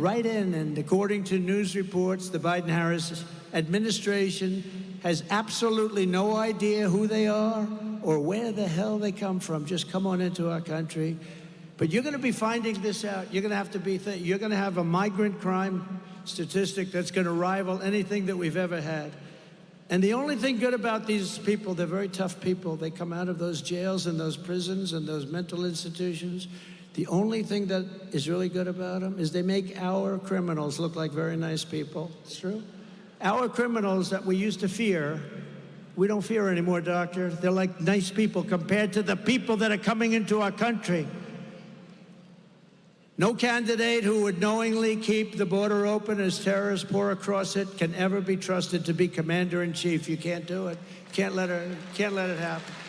if she becomes your president, and I think worse than Biden, and he's gone, he's shot. But if she becomes your president, our country is finished, I'll tell you. And Pennsylvania, your beautiful Commonwealth, it's always good when you remember it's a Commonwealth. He would call it a state often. Remember when Biden I used to love this guy, because you were on pins and needles watching him speak. You know, when's he gonna blow it? And it would always happen. Remember, he'd finished the speech and he couldn't find the stair. Go. And then these handsome men would run up and grab him and help him. And every time I imitate it, the First Lady tells me, why do you keep doing that? Because they keep saying you can't find the stairs off the, you know, you've only got about 9 stairways off the podium. But unlike Kamala Harris, I will keep radical Islamic terrorists the hell out of our country. We're going to keep them out. We're going to be safe. We're going to have a safe place. Fact is, 4 years ago, we were respected like never before. I would say like never before. We were respected by China, by Iran. Look at Iran. Iran is going wild now, aren't they? You know, Iran was president. They didn't have money to give to Hamas. They didn't have money to give to Hezbollah. You see what's going on now with Hezbollah now. You're going to end up in a world war. You're going to end up in a third world war pretty soon with this guy between Ukraine and Russia and the stupidity with I will get that negotiated and ended before I ever take office. I'll do it after the election as president-elect. In addition to her atrocious record on border security, Kamala Harris would also obliterate Pennsylvania's economy. You know about that. She's against fracking. She's against oil drilling. She wants everybody to have one electric car and share it with the neighbors. Harris has stated repeatedly that she supports, quote, banning fracking. I ban fracking. I will ban it on my first day. Now she's denying it. Remember, a politician always goes back to what their original thought was, right? And she co-sponsored the $100 trillion Green New scam designed to abolish the oil, coal, and natural gas industries entirely. We have more liquid gold under our feet than Saudi Arabia, than Russia by far. And under me, we took it from 4th place and 3rd place. We took it to 1st place by a lot. We were energy independent, soon to be energy dominant. We were going to make so much money. We were going to pay off debt and reduce your taxes still further. Now, you can't do anything with these lunatics. Under a Harris presidency, 423,000 Pennsylvania linked to fracking, they'd all be demolished. She's against fracking. She's not going to allow you to frack. She's not going to allow you to frack. And the only reason they're allowing it now, you know, they cut it way back. That's what caused the inflation. And then he opened it up again back to the Trump days. He opened it up to the same because it's similar, because he wanted to try and get reelected. They didn't know his party was going to overthrow him. It was a coup. This was a coup of a president. He will be famous. He will be more famous for the coup than the bad job he's done, okay? But this was a coup of the President of the United States. This was like a South American, you know, you read about South America, every week they have a coup. And they also do the attacks on political opponents, by the way. Your economy would take a $41 billion hit. This is Pennsylvania. Gutting billions of dollars from your state and local budgets, slashing funding for your schools and police forces, and plunging Pennsylvania into severe economic depression. Enjoy it. Look, if they get in, your state is screwed. Your state is, you guys are screwed. Good luck, everybody. Have fun in Congress, Mike. But I will never let that happen. But you don't need to take my word for it alone. Kamala's anti-American energy crusade. Let's just listen to her. Now, she's oh, no, I love fracking. Let's just see what her video says. She had it taped just a little while ago. Let's go. Will you commit to implementing a federal ban on fracking your first day in office, adding the United States to the list of countries who have banned this devastating practice? There's no question I'm in favor of banning fracking. Okay? If I said that, nobody would believe it.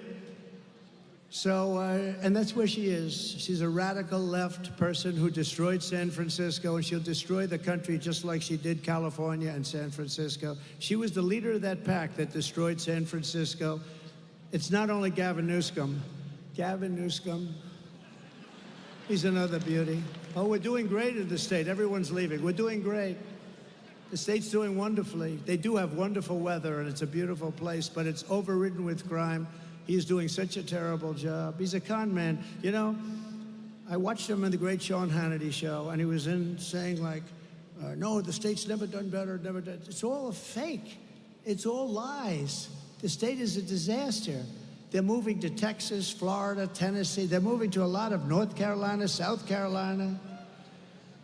When we win this November, we will end the Biden-Harris war on American energy, and we will end their terrible war on fracking. Fracking is incredible. The money you make in Pennsylvania, you could quadruple your taxes. If you lost that industry, you could quadruple your taxes. The policy of the Trump administration will be to drill, baby, drill.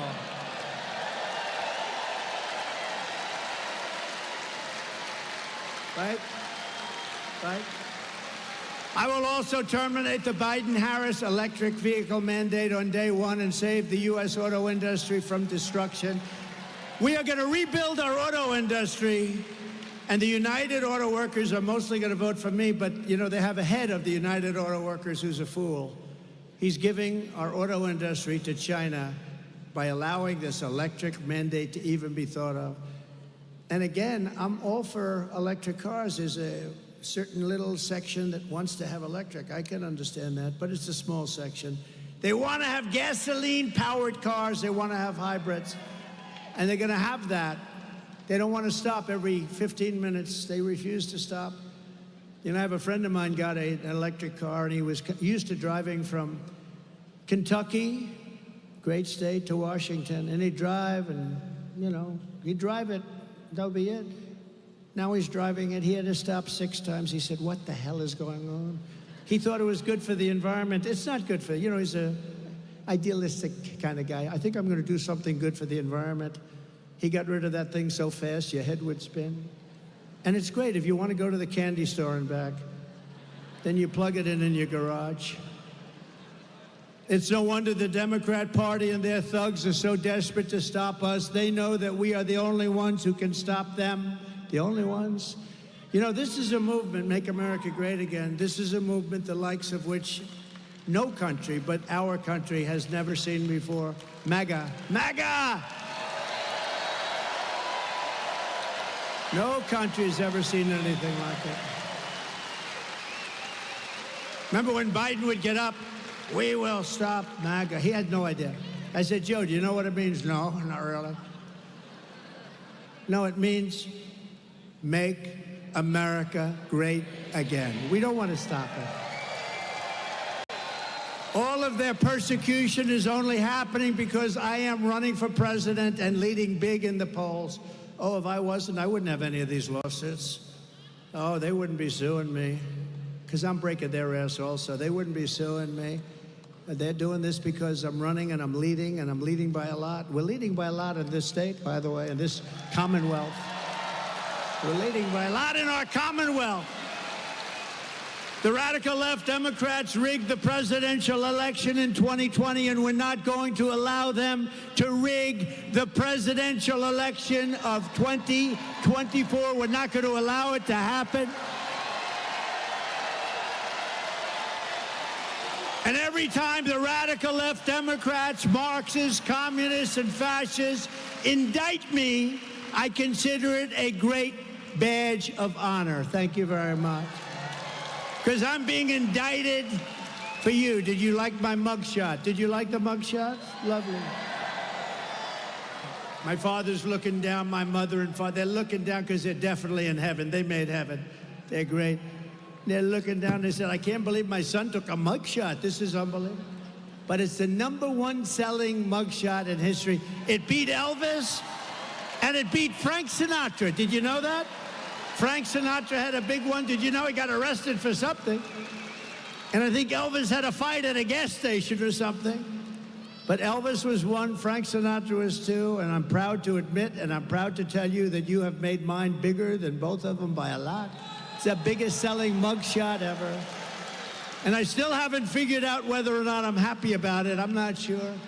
In one way, I'm thrilled. In another way, I'm not sure I like it. Never forget, our enemies want to take away my freedom because I will never let them take away your freedom, which is true. They want to silence me because I will never let them silence you. And in the end, they are not after me, they're after you. I just happen to be standing in their way, and I will continue to stand in their way.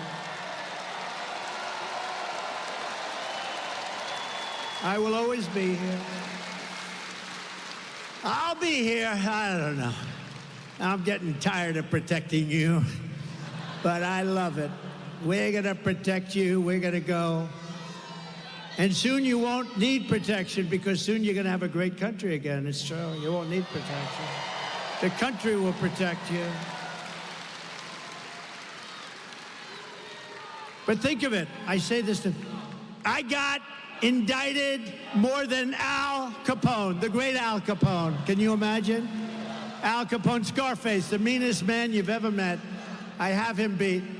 But we're pleased to be joined today by some fantastic Pennsylvania patriots, friends of mine, incredible people, starting with the next U.S. Senator from the Commonwealth of Pennsylvania, David McCormick. He's incredible.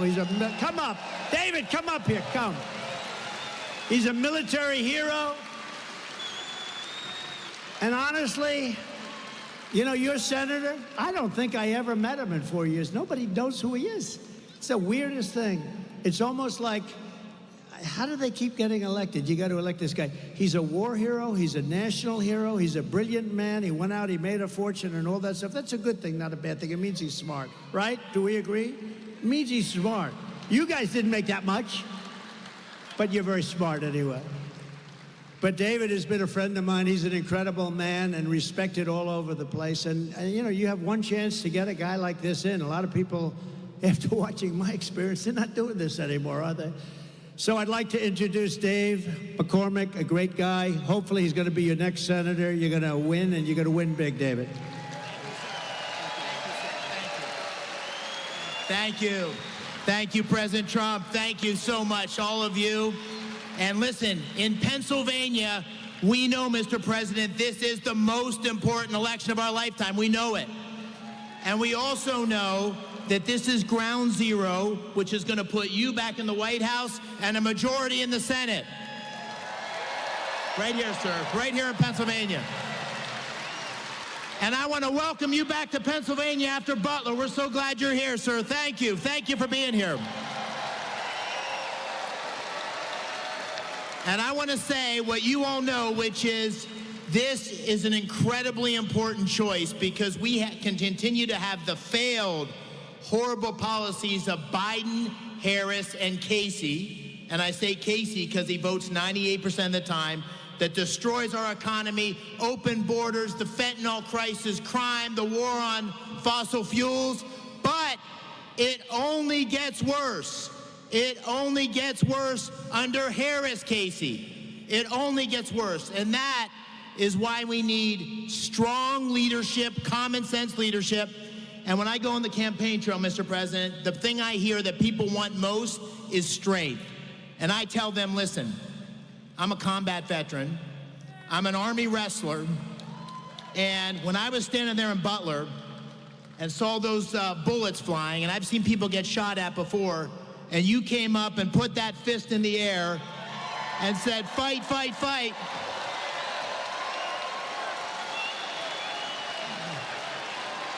I said to everybody, that's strength. That's what we need for America. That's why we're going to win on November 5th. God bless this Commonwealth.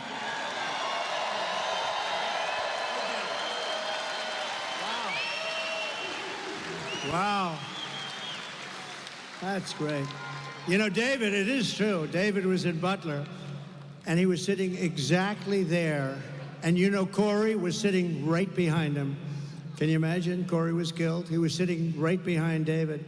And David didn't flinch. He didn't move. I mean, some people moved. Actually, I think it was really known that when bullets are fired in a stadium, everyone really gets moving fast. They call it a stampede. Nobody moved. You looked at the people behind me, right? Everyone's seen those people. Those people have become legendary. That was just a small group. The main tens of thousands of people around here, you couldn't even see the end. Nobody ran, nobody moved. They knew I was in trouble. They said, he's in trouble. If you went to a soccer stadium where you'll have a bullet go off, one bullet, the whole place runs for the exits.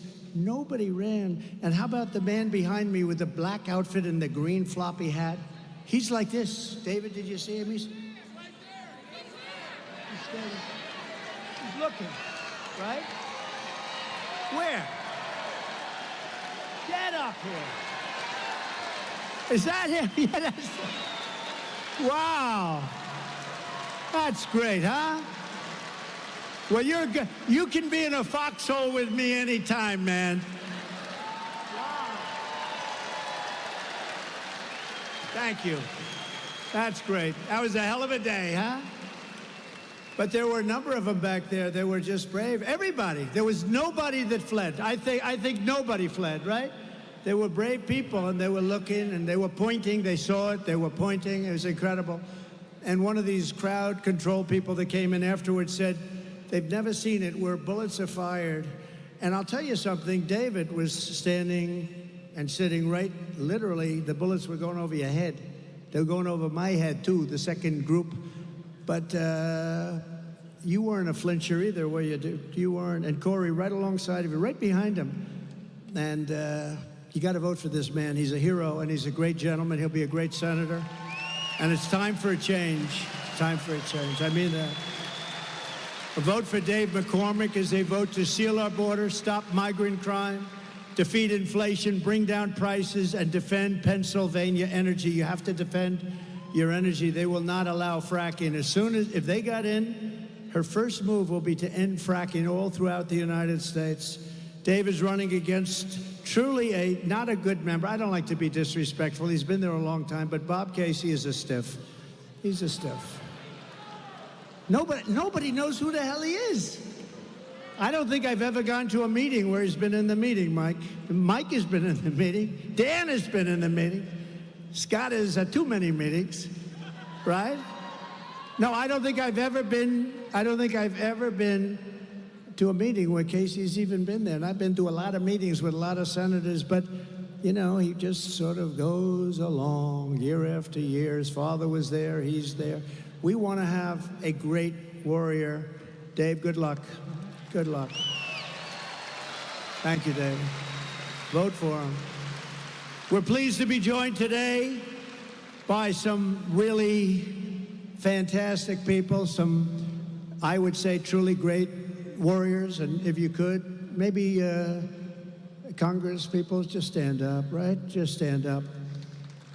Scott Perry, Mike Kelly, G.T. Thompson, G.T., hi, Dan Muser, Lloyd Smucker. These are unbelievable warriors. These are great fighters. And if you can add David, it's going to be an unbeatable combination. Pennsylvania Treasurer, thank you very much, fellas. You've done a great job. You've done a great job. Pennsylvania Treasurer Stacey Garrity. Lancaster County Commissioner Josh Parsons. Great job, Josh.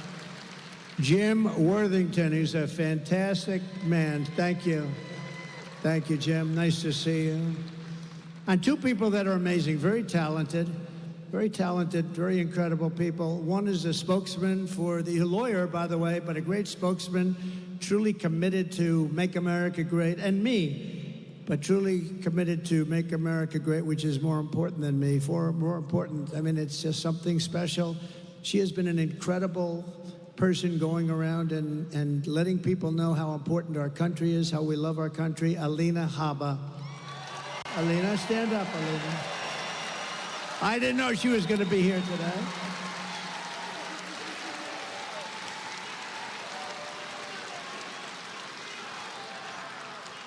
And another person, one of the most talented writers, a person who truly has the pulse of this area, Pennsylvania, and the Rust Belt in general. The Rust Belt is her territory. Nobody covers it better. Selena Zito. Selena, where are you, Selena? Where are you? Thank you. She's a great writer. We're also joined by Tiffany Hall, a single mother of four from Columbia, Pennsylvania, who wants to tell us firsthand what the Biden-Harris inflation nightmare has done to her family. It's destroyed her family. Tiffany, please come up, please. Thank you. Thank you, Tiffany.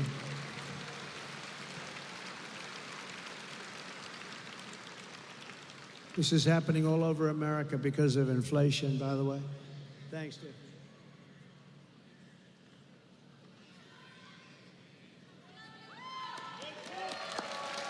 Thank you, darling.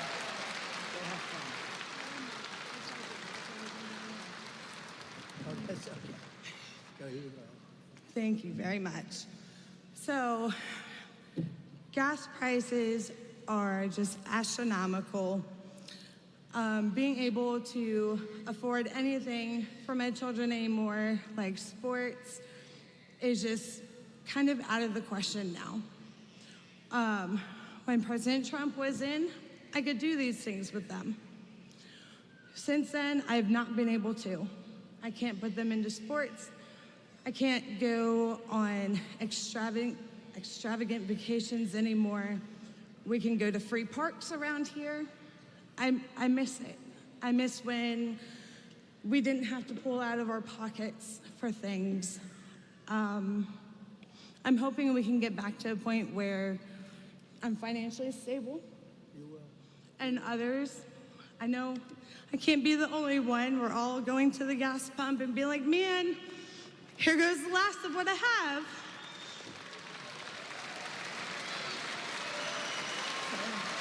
I know.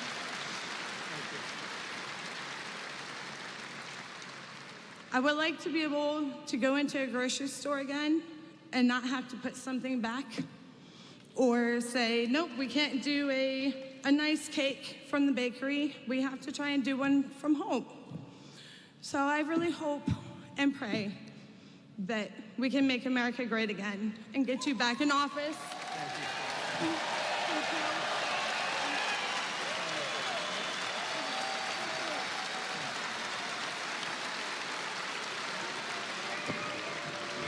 Wow, thank you, Tiffany. So cute. You know, she said, oh, I can't believe it. I left my notes down on her seat. I said, just go and wing it. And she did better. You did better than if you had your notes, Tiffany. I have to be honest. That's great. You did better. Thank you. Appreciate it. Things like that happen. I said, well, give it a shot. She did better. Starting on day one of the Trump administration, we will end inflation and we will make America great again. We will deliver regulation cuts, energy price cuts, interest rate cuts, and we will drive prices down, and we'll drive them down very fast. We will pass massive tax cuts for workers, and that includes no tax on tips. To protect Pennsylvania jobs, I will revoke China's most favored nation trade status. I will pass the Trump Reciprocal Trade Act. If China or any other country makes us pay a 100 or 200% tariff or tax, we will make them pay a reciprocal tariff or tax of 100 or 200% right back. You hurt us and we hurt you. It's an eye for an eye. Before I even arrive at the Oval Office shortly after we win the presidency, and it's we win the presidency, I mean that, I will have the horrible war between Russia and Ukraine settled. And I am the only one that can say it. I know all the players, and they respect us, they respect me, and they used to respect our country, but no longer. I will prevent World War III. That's where we're heading. We're heading to World War III, and you see it. I will restore peace through strength. Over and over again, our enemies have watched Biden and Harris signal a lack of will, total weakness to do what's necessary to protect American people and stand up for our allies. A week ago, the Prime Minister of our closest Middle Eastern ally, Israel, came to address Congress. You saw that. Instead of sending a clear signal that The United States will never abandon an ally, a very important one. Kamala chose to politicize the moment, to grandstand, making a show of refusing to attend. You know where she was? She went to a sorority party. Can you believe it?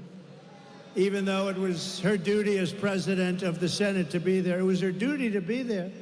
Her Democrat allies fell in line. Chuck Schumer refused to shake the Israeli prime minister's hand. Chuck Schumer has become a Palestinian. Yes, has. Can you believe it? He's become a proud member of Hamas. Nancy Pelosi likewise denounced the speech in shameful terms.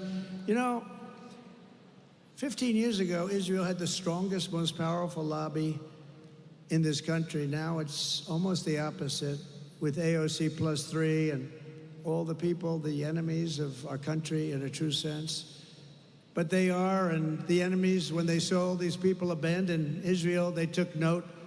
And I don't think it's accidental that just 4 days after Harris and Biden repudiated our Israeli allies, Iran's top terrorist group, Hezbollah, fired an Iranian missile to kill 12 innocent children at a soccer field in northern Israel. Happened right after he left. With great embarrassment, he left. The terrorists did it because they assumed they could get away with it because the United States is weak and ineffective and no longer respected. We are no longer respected. We are a failing nation. I mean, it's horrible. You don't want to say it. I wish I didn't have to say it. I wish I could say they're doing a phenomenal job. I wouldn't run. I wouldn't run. I wouldn't have to run. I would be very happy to have somebody do a phenomenal job. I wouldn't have to run, and I'd be very happy with that. I'd be proud of our country, but right now our country is a joke. It's being laughed at all over the world. The truth is Harris and Biden's weakness is inviting every rogue enemy worldwide to absolutely get away with murder. In my next term, we will build a great Iron Dome missile defense shield over our country, a dome like has never been seen before, and it will be entirely made in the USA and right here in Pennsylvania, big sections of it. And I will cut, remember this, I will cut all of the bad talk about Social Security. They're going to destroy your Social Security, but I will not cut 1 cent from Social Security or Medicare. And I kept my promise for 4 years, and I will keep it again. And seniors should not pay taxes on Social Security. And they won't. They won't. There are the people. It's up to you. No tax on Social Security. By contrast, Kamala cast a tie-breaking vote to cut Medicare. You saw this? By $237 billion in a heartless betrayal of American seniors. We're going to rebuild our cities into beacons of hope, safety, and beauty better than they have ever been before. We will take over the horribly run capital of our nation in Washington, D.C., clean it up, renovate it, fix it, rebuild it. We will again have the most beautiful capital anywhere in the world, and there will be no crime allowed. Very strong. Right now, you go there, you get mugged, you get shot. On day one, I will sign a new executive order to cut federal funding for any school pushing critical race theory, transgender insanity, and other inappropriate racial, sexual, or political content onto the lives of our children. And I will not give 1 penny to any school that has a vaccine mandate or a mask mandate. And I will keep men out of women's sports. How simple is that? I will fully uphold our Second Amendment, as I did for 4 years. We just got the backing of the NRA, complete and total endorsement from the NRA. We will protect innocent life, and we will restore free speech to our country again. And very importantly, I will secure our elections. Our goal will be one-day voting with paper ballots, proof of citizenship, voter ID. We're going to do it. We're going to do it. A lot of other countries are doing it. The mail-in voting isn't working. It's corrupt. But until then, Republicans must win. We want to have a landslide because the best way to protect against the rigging, and these people know it, is too big to rig. There's a level at which they can't cheat. So if you want to save America, get your friends, get your family, get everyone you know and vote. Vote early, vote absentee, vote on election day. I don't care when you vote, but whatever you do, you have to vote and make sure your ballot counts. Because these people cheat. They cheat like dogs. And if you want to help us ensure election integrity, sign up at protectthevote.com. Protectthevote.com. And in conclusion, from Easton to Hershey, from Jamestown to Allentown, and from Pittsburgh to right here in beautiful Harrisburg. Love Harrisburg. We got a lot of votes in Harrisburg. We stand on the shoulders of American legends who poured out their blood, sweat, and tears for our rights and for our freedom. Pennsylvania is where our founding fathers declared America independence. Think of that. Think of the history that this great, great place is. Beautiful Pennsylvania. Think of the history that you have.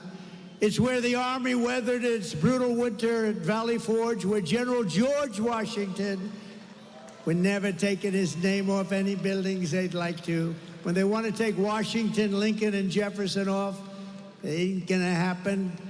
But it will happen under her. George Washington led his men on a daring mission across the Delaware, and where the Union was saved by the immortal heroes at Gettysburg. Gettysburg, wow. Gettysburg. And this is the state where generations of tough, strong Pennsylvania miners and steelworkers forged the greatest nation in the history of the world. But now we are a nation in serious decline. We are a failing nation. We are a nation that has lost its confidence, lost its willpower, and lost its strength.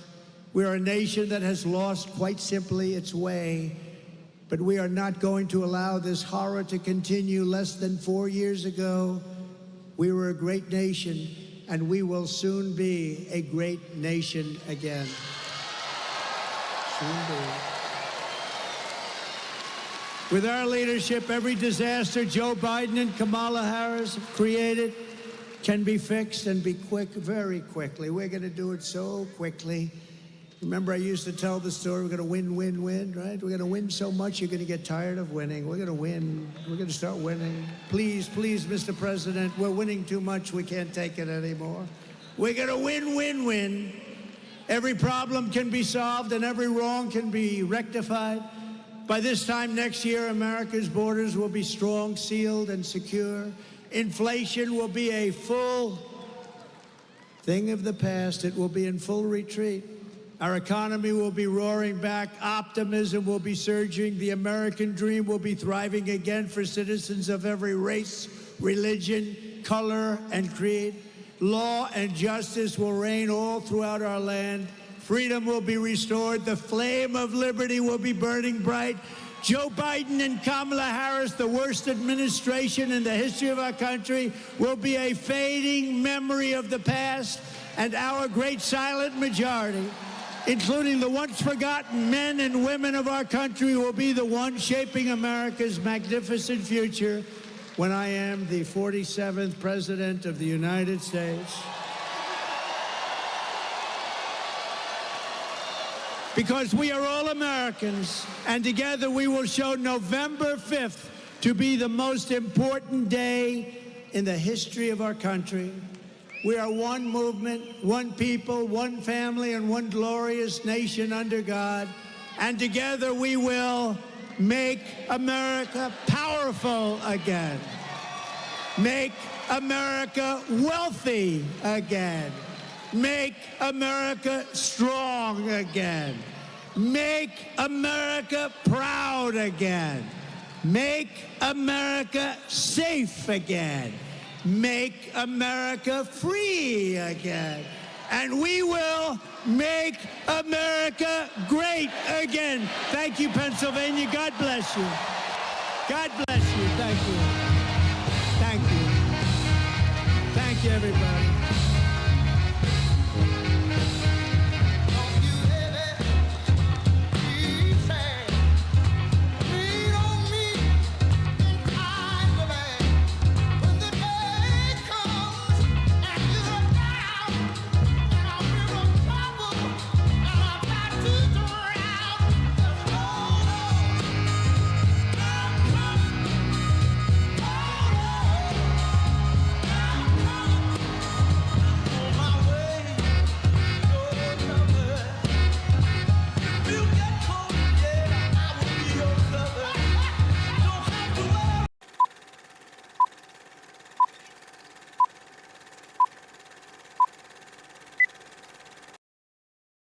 Our deepest fear is not that we are inadequate.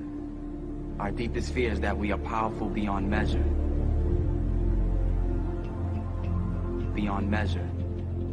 I'm gonna show you how great I am. Last night I cut the light off in my bedroom, hit the switch, was in the bed before the room was dark.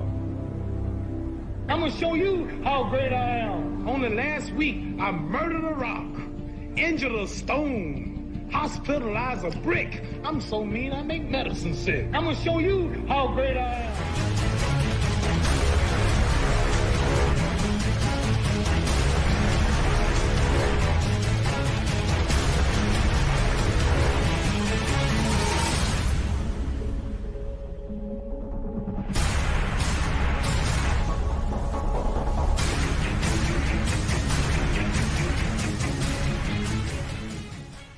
Cheers, everyone.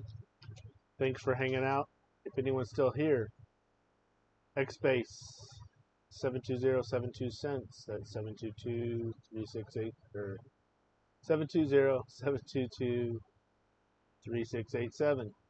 Go ahead and call in, Xbase in, chat in, text in.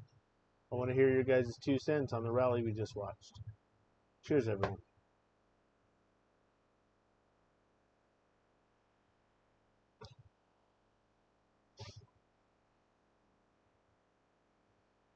Don't see anyone engaging. I'll go ahead and plug right now. If you want the glass, you want the shirts, go to jds2cents.com. Permanently Tired shirt is up. Very popular shirt. Every time I wear this shirt out in public, I get at least a dozen comments every single day. The glass, it's also there, and I also added a whole bunch of merch to the merch store recently. There's a whole bunch of new shirts on the shirt store. jds2cents.com. Go check it out.